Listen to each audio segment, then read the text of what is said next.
Hello guys, John back again. This is the ignition switch from the parts bike, and I figured I had to break it down and take a look at it, so I figured I would take you along for the ride. You often find these broken on old bikes, and these are pretty typical of Kawasaki. They're very similar in a few other makes and models, but I've dealt primarily with Kawasaki's, but they are very, like I said, very similar in a lot of the Japanese bikes.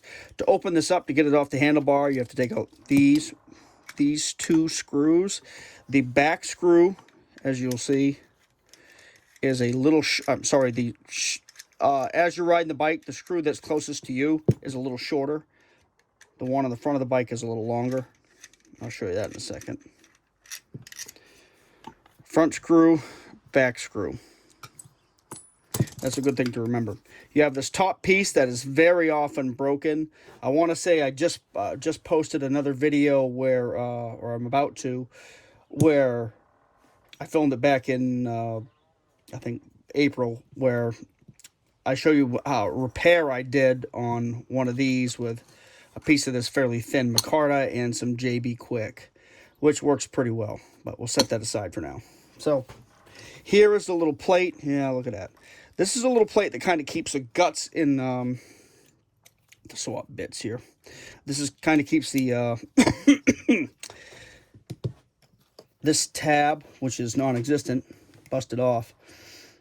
This tab sticks up into a hole in the handlebars that keeps this from rotating when you rev the bike up and all that. Keeps it in place.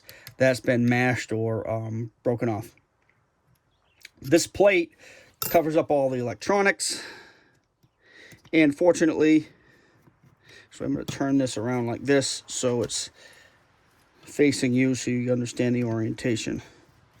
This groove is where the throttle cable bell crank is. All right, let's set these over here. All right, so this plate, get out of there, you. Will usually need to be cleaned up. This is actually not bad, but what I typically do when I take apart something like this, oh, look at that, that's wonderful. I wire brush and or sand everything. What I'm gonna have to do with this, a lot of time, what I'm gonna have to do with this is probably weld something on there. But what often happens is this tab that is just punched out of the back is just bent down in. This one is busted off.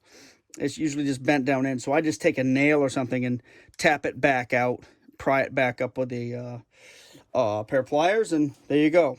All right, so what do we got here? This, let me zoom in on that just a little bit without making you all seasick here. All right. So this is, where's my non-wire brush? This is the gust. Doesn't look like we have anything that is disconnected, but we do have a bunch of debris and crap in there, which is pretty typical of all these. You have your engine start switch, which pushes in here. You can see that's all gunked up. You've got all sorts of crud in here. I want to say that's supposed to, yeah, that's supposed to be a hot wire right there, but we'll see. You take this screw out, you take this screw out, this will lift right out. You'll be able to take this out. I'll show you that. And then this is the actual switch where you have a little plunger on a spring that this creates one side of the switch, this creates the other. And so when you push this in, it starts it off.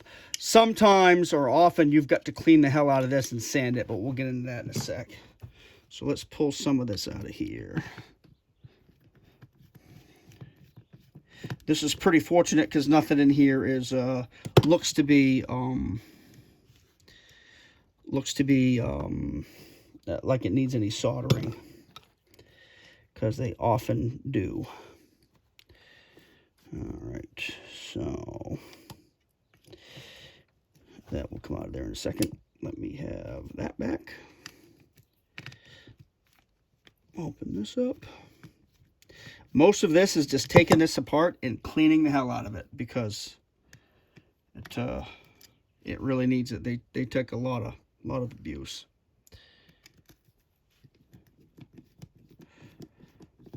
And when I clean this, like I said, I wire brush it, but I will often take fine sandpaper and sand the connections. So this is your primary switch here. This is, oh, that's actually not that bad. Let's see if I can show you right here. So this is a little plunger that goes in, hits the plunger has a little projection on the back that makes contact with the back of this, and that creates a connection that makes your starter go. If this is corroded or it's got a bunch of mud, spider webs, what all else that you're going to find in there, that of course will prevent you from getting a connection. What I do is I'll take and brush all this out, wire brush it, put a little dielectric grease on there, and that's usually good to go. I had one that I had to resolder the wires back on because the wires are all broken off, and on the KZ750 it was unsoldered, you know, wires broken and packed with mud. So that was kind of one of the more extensive ones. But a lot of times this is, you know, that's not what you want to make a good connection. Get out of there. But pulling all that crap out of there is really gonna help this out. But these go together just like they came apart. Ain't much to them, but if you look at all the crud down in here,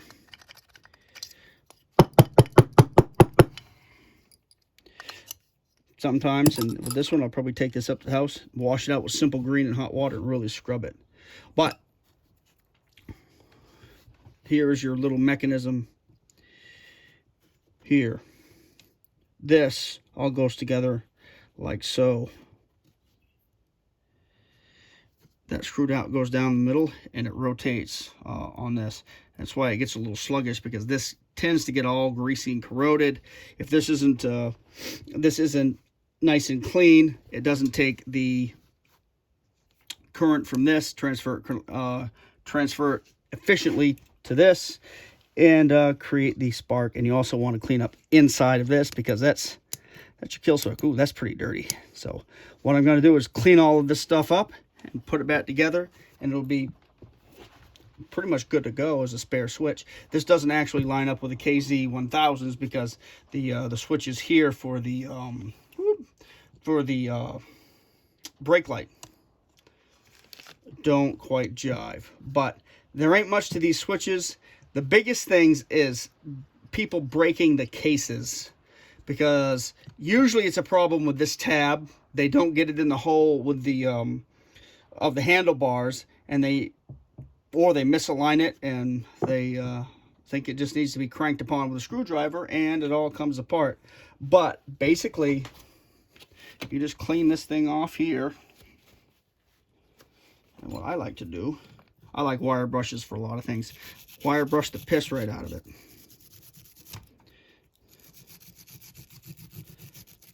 Because, and this is one of those things that is one of the little things you can do on your bike, that if your ignition is a little sluggish, like on one of the KZ1000 I'm running right now, it was a little sluggish. When you hit that button, it was like, and you kind of had to jiggle the switch around a little bit to get it to connect. I took it apart. It was all, it had a bunch of just crud and corrosion in there. But what I like to do with these is find some sandpaper. Here's a piece of 320 right here. We'll use that. And polish all the connections. So everywhere that's going to connect, I'll make sure that's nice and shiny. Make sure it's got no crud. And then I will give it a light coat of dielectric grease. If you really grease it up hard, it's going to collect a lot of dust and start giving you problems. I'm going to zoom that back out. Back out, I said. But again, this is simple as pie. Clean everything up, put everything back together. Once you've done one, you've done them all. But it's one of those things that people will take to the shop to have them do when, you know, they think there's a problem with their battery or something more serious, when it's just a matter of cleaning things up.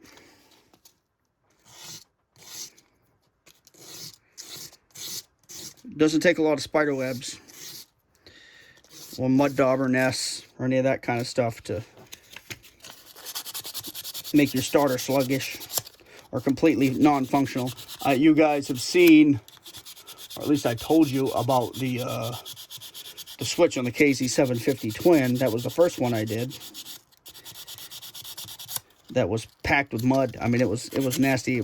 This entire thing was just packed full of mud. I had to basically scrape all the mud out of there with a screwdriver and discover the electrical components. Well, that is pretty clean. And where's my brush? I have wire brushes everywhere, but anyway, this is no great shakes. It's not real hard. It's just a matter of pulling it apart and taking 20 minutes to do it. One of those things that is wicked satisfying to do. Little spring washer there. Once you've got it done, you probably won't have to mess with it again in this lifetime, unless you do something to mess it up.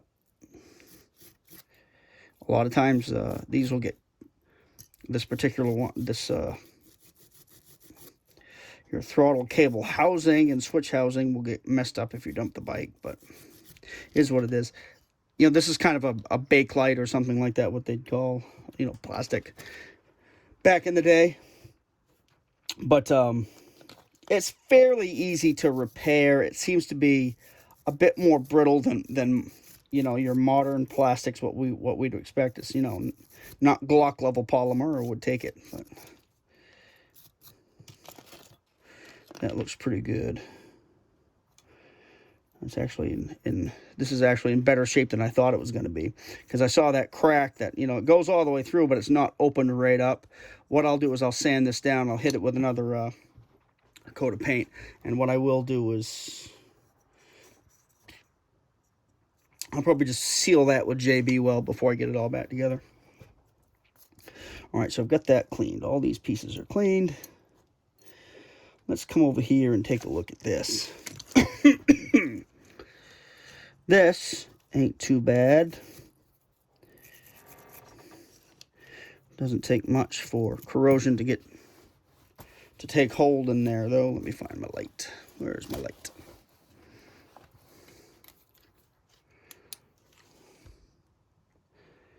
That's actually pretty friggin' clean. Surprises me, but I'll see if I can light this up so you can see what's going on back here.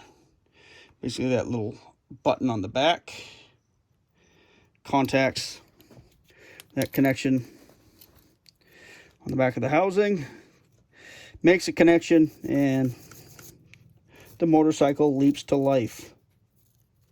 Yeah, there's a little crud right in here. I don't like crud in switches. And that goes over here. Whoa! You guys thought you were having an earthquake, didn't you? Connections there look pretty good. This is one thing that I kind of was thinking about the other day. A buddy of mine is a Cub Scout leader. And since I'm knife oriented, he's asked me to do this several times, and I've done it because it's, you know, it's pretty fun. We do the whittling chip and the toting chip, or chit, whatever it is, for the Cub Scouts, because, again, knife oriented, right? So I'll go in and teach them about pocket knife use and safety and all that kind of stuff. I'm gonna get my stool here,